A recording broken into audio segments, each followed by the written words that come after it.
એટલે પુત્ર વૃદ્ધ, માતા યુવા. કેવું દ્રશ્ય! સનત કુમારો કહેવા લાગ્યા, પછી શું થયું? નારદ મુનિ કે, હે મુનિવરો, હે મહાત્માઓ. ત્યારે ભક્તિ કહેવા લાગી, હે મુનિવર, આપ કૃપા કરો, સારું થયું આપ પધાર્યા, હવે મારું દુઃખ અવશ્ય દૂર થશે. આ ભક્તિ એટલે કે જીવ, અને મુનિવર એટલે કે ઈશ્વર, પરમાત્મા. આ જીવાત્મા ને પરમાત્માની જરૂર છે ને, તો જ ઉદ્ધાર થાય, નકર ઉદ્ધાર ન થાય. અને પરમાત્મા વિના આ જીવાત્માનું દુઃખ બીજું કોઈ દૂર કરી ન શકે. કરી શકે? શરણાગતિ જોતી હોય તો 4 હાથવાળા પાસે જાજો. જોતો હોય તો 4 હાથવાળા પાસે માંગજો. 2 હાથવાળા પાસે માંગતા ને, 2 હાથવાળા આપશે થોડું ને ગાહે જાજો. કે મેં 5000 આપ્યા, તે તેનું પૈ હિંચાણું, નકર ક્યાં હિંચાતું તું, લે તેનું પૈ હિંચાણું. આ 2 હાથવાળા. અને ઈશ્વર પાસે માગો તો કોઈ દિવસ કે નહીં મેં આપ્યું એમ, કે અને પાછું માગે નહીં. કેટલું સારું! આપ સૂર્યના પ્રકાશ આપે, કોઈ દી કોઈની ઘરે બિલ આવ્યું? આવ્યું તો કેજો. આનો કાંઈ ભરોસો નહીં, હમણાં વહી હોત જાય. અને 2 મહિના ફરફરિયું આવે, આટલા ભરવાના. એ ના ભરો તો મીટર કાઢ નાખે. આ 2 હાથવાળા. પણ ઈશ્વર પાસે માગો, પરમાત્મા પાસે માગો, એટલે અવશ્ય આપે. પાછું કોઈને કે નહીં, માગે નહીં. જીવાત્માને પરમાત્માની જરૂર છે. ભક્તિએ કીધું, હે મુનિવર, જો આપ ન મળ્યા હોત તો મારું દુઃખ દૂર કેમ થાત? સારું થયું હે મુનિવર પધાર્યા આપ. આ સુખદેવજી મહારાજે પરીક્ષિત રાજાનો મોક્ષ કરાવ્યો. પણ આ પરીક્ષિત રાજાએ કલિકાલને શા માટે આવવા દીધો? આટલો બધો કલી ઉગ્ર રહેલો છે. આ કલિકાલને ન આવવા દીધો તો સારું હતું. નારદ મુનિ કે, દેવી એવું નથી. કલિકાલની અંદર જે ફળ મળે એ બીજા યુગની અંદર ફળ નથી. હો યત ફલમ નાસ્તિ તપસા ન યોગેન સમાધિના તત ફલમ લભતે સમ્યક કલોકે સવ કીર્તનાત. કલોકે સવ કીર્તનાત. બીજા યુગની અંદર જે ફળ મળે એના કરતા કલિકાલની અંદર વધારે ફળ મળે. હો સતયુગ, ત્રેતા, દ્વાપરની અંદર હજારો વર્ષ સુધી ભગવાનની તપશ્ચર્યા કરી, ઊંધે માથે લટકી, કેવલ વાયુરૂપી જલ પી, આ વાયુરૂપી પ્રવાહ પી, જલનો ત્યાગ કરી દઈ, ફળનો ત્યાગ કરી દઈ, અને છતાં ભગવાન મળે નહીં. પણ કલિકાલની અંદર કલો કેશવ કીર્તના, કલિકાલની અંદર એક કેશવ ભગવાનનું કીર્તન કરવાથી ઉદ્ધાર થાય. કહેલો સહેલો ઉપાય છે. કલી જેવો યુગ નથી. માટે દેવી આપ એમ ન કહો, કલિકાલ તો મહાન રહેલો છે.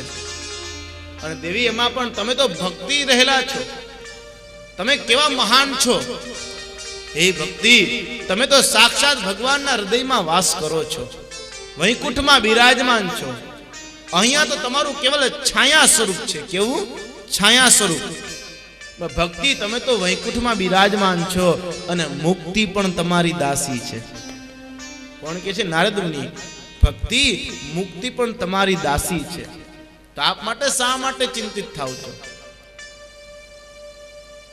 અરે તમારા કલિકાલની અંદર કેવલ ભક્તિ એક મહાન વસ્તુ રહેલી છે. અને ભક્તિ કરવાથી ભગવાન નીચોની ઘરે જાય છે.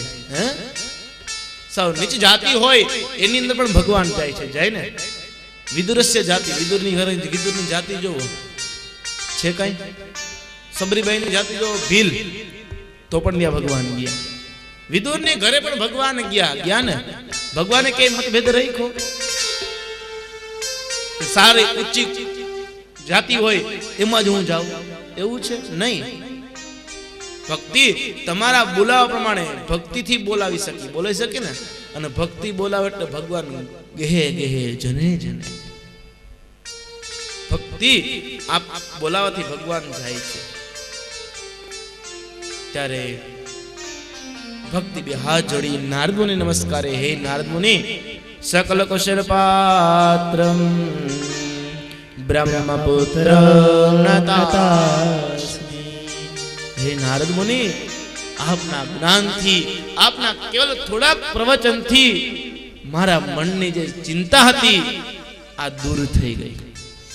આધિ વ્યાધિ ઉપાધિ બધી દૂર થઈ ગઈ કેવલ આપના થોડાક પ્રવચનથી. હે બ્રહ્માના માનસ પુત્ર, હું તમને નમસ્કાર કરું છું. હે નારદ મુનિ, તમારા થોડાક પ્રવચનથી જેની 5 વર્ષની ઉંમર છે ધ્રુવજી મહારાજ ભગવાનને પ્રાપ્ત થયા. હાલની અંદર પણ ઉત્તરની અંદર ધ્રુવજી મહારાજ બિના વિરાજમાન છે. અવિચળ પદ પ્રાપ્ત થયું આપની કૃપાથી. કે નારદ મુનિ, તમે એને જ્ઞાન આપ્યું. અરે પ્રહલાદને તમે કેવું જ્ઞાન આપ્યું. હિરણ્યકશ્યપના અનેક પ્રહારો હતા, છતાં પ્રહલાદે ભક્તિ ન છોડી. તો હે નારદ મુનિ, આપના કેવલ પ્રવચન માત્રથી મારી ચિંતા દૂર થઈ. આપ અવશ્ય મારા પુત્રને જાગૃત કરશો. હે નારદ મુનિ, સદૈવને માટે હું તમારા હૃદયમાં વાસ કરીશ. આમ કીધું ત્યારે કેવા લાગે, હે મુનિવર, આપ મારા પુત્રને જાગૃત કરો, યુવાન બનાવો. નારદ મુનિ ચાલતા ગયા, જ્ઞાન વૈરાગ્ય પાસે ગયા, માથે હાથ ફેરવી અને જગાડે છે. જ્ઞાનમ પ્રબુદ્ધતામ શીઘ્રમ રે વૈરાગ્ય પ્રબુદ્ધતામ. એ જ્ઞાન જાગો, હે વૈરાગ્ય જાગો. જ્ઞાન વૈરાગ્ય જાગૃત નથી, ખૂબ હલાવ્યા, જગાડવાની ખૂબ કોશિશ કરી, પણ જ્ઞાન વૈરાગ્ય જાગૃત થતા નથી. વિચાર કર્યો આમ કેમ છે? ત્યારે પોતે વેદનો પઠન કર્યું, વેદાંતનું પઠન કર્યું, છતાંય જ્ઞાન વૈરાગ્ય જાગૃત ન થયા. વારંવાર ગીતાના પાઠ કર્યા, વેદ, વેદાંત, ઉપનિષદ, ગીતાઓના વારંવાર પાઠ કર્યા, ત્યારે જ્ઞાન વૈરાગ્ય જાગૃત થયા. આળસ મળીને પાછા સુઈ ગયા. આળસ મળીને પાછા સુઈ ગયા. વિચાર કર્યો આમ કેમ થયું? પાછા જગાડે, જાગતા નથી. નારદ મુનિએ કીધું, જાઓ ભક્તિ, હું તમારા દીકરાને જાગૃત કરીશ અને તેને યુવાન બનાવીશ. નકર હું ભગવાનના દાસ નહીં, હું ભગવાનનો દાસ નહીં. હે દેવી, આમ કહી નારદ મુનિ ચાલતા થયા. ગંગા, યમુના, નર્મદા, તાપી રૂપી સ્ત્રીઓ છે એ ભક્તિને સાંત્વના પ્રદાન કરે છે. નારદ મુનિ વિચાર કર્યો શું કરવું? જ્યારે જ્ઞાન વૈરાગ્ય જાગૃત થયા, આળસ મળીને પાછા સુઈ ગયા, ત્યારે મહાત્માઓએ વિચાર કર્યો, સંતોએ વિચાર કર્યો, આમ કેમ થયું? વેદ, વેદાંત, ઉપનિષદ એના વારંવાર પાઠ કરવાથી જો જ્ઞાન વૈરાગ્ય જાગૃત ન થયા તો આ થશે કે ના થાય? ત્યારે વ્યોમવાણી બભુવ, આકાશવાણી થઈ. હે મુનિવરો, આપ ચિંતા ન કરો, આપ જે કર્મ કરો છો એમાં અવશ્ય તમને ફળ પ્રાપ્ત થશે, તમે અવશ્ય સફળ થશો. ત્યારે વિચાર કરો શું કરી અમે? ત્યારે કીધું સત્કર્મ કરો. હે મુનિવરો, સત્કર્મ કરો. મુનિવર નારદ મુનિ સત્કર્મ કરો અને આ કર્મ તમને મહાત્મા પાસેથી સાંભળવા મળશે. આમ કઈ આકાશવાણી બંધ થઈ ગઈ. ન્યાય અધૂરો જવાબ મળ્યો, ન્યાય પૂરો જવાબ તો ન મળ્યો. કીધું સત્કર્મ કરો. નારદ મુનિ કે સત્કર્મ કોને કેવું? સત્કર્મ એટલે શું? અને મહાત્માને પૂછવાને કીધું મહાત્મા તો ઘણા છે, પણ ક્યાં મહાત્મા?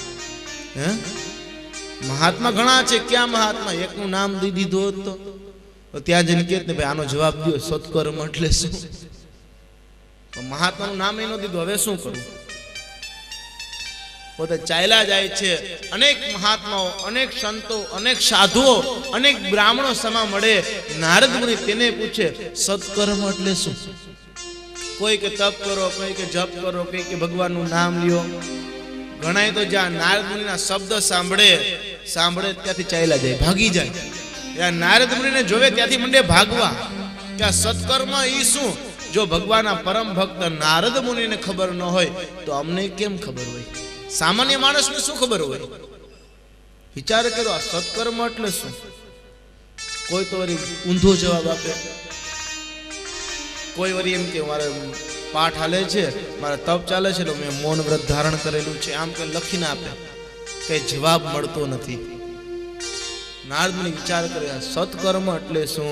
એટલા માટે હે મુનિવર, હું બદ્રિકા આશ્રમ ની અંદર પધાર્યો અને વ્યગ્ર ચિત્ત છું. શું કામે?